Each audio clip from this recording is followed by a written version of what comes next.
Hi everyone, it's Win. It's about 6:30 Eastern, 5:30 Central, and I'm going to do what I can here. Things are happening pretty quickly overnight, and a lot of people have been up all night long, sort of tracking what's been going on with the fleet.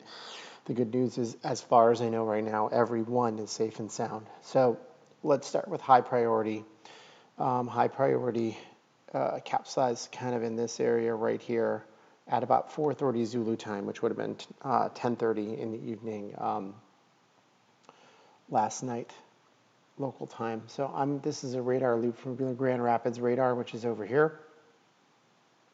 I'm just going to go ahead and let it run and stop it for a second. So this cell that you see close to the coast is the one that I highlighted last night that had 40 knot sustained winds and 64 knot gust over Green Bay. It tracked right down the coast here, while this sort of leftover shower is the one that was over sort of Sturgeon Bay.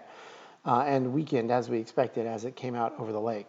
Interesting thing may have happened though when talking with Chris Bedford, and this is about an hour before the incident here, is that we may have had an outflow boundary. He's looking at some of the radar velocity images. So Doppler radar can see which direction the wind is coming from and how fast it's moving at certain levels of the atmosphere.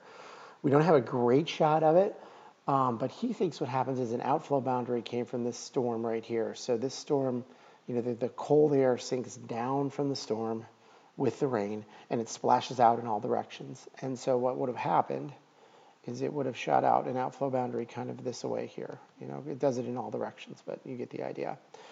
And then what that does is when it interacts with an existing storm or existing rain or even an unstable environment, it can enhance the activity. And we think that combination might have done something here. So let me just kind of fast forward a few more, and you're going to see kind of this little thing forming right here. That looks like an outflow boundary maybe is happening, and you'll see what it did is it sort of kicked up the rain rate for a few minutes so we were able to see it. And it also, you see, intensified the cell back to kind of a yellow reflectivity, kind of a higher decibel level in reflectivity. And this is now we're getting to about the time that high priority capsized. So that's sort of what we think happened. It may have been related to this cell or some combination of this cell's outflow and what was left of this shower out here.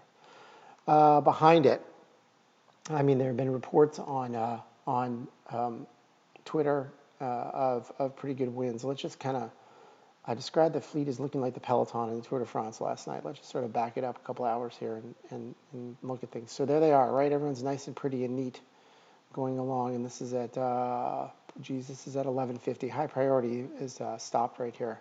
They're going to be removed from the tracker, but we'll just sort of run things along. You see high priority stopped.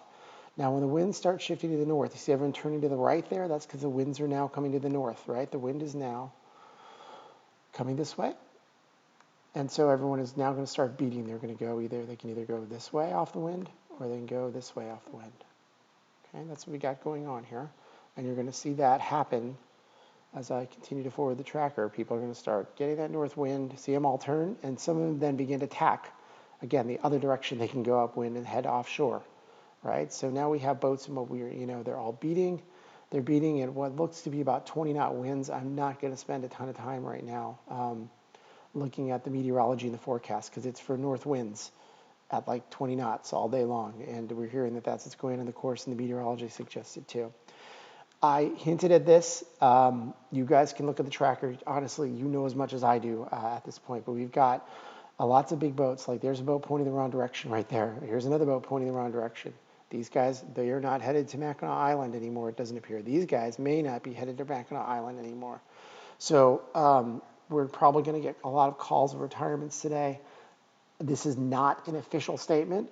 I want to be really clear about that, but I have not heard people calling, asking for help or rescue or injured people or anything like that. So if my understanding, and I hope this is right, is that we haven't had emergency calls. And so that would suggest that, hey, maybe something broke on the boat. Hey, maybe, things were just a little too rough for people. But I have not heard that we have anything with people going on. Now, that said, and I'm going to move on, I think, after this.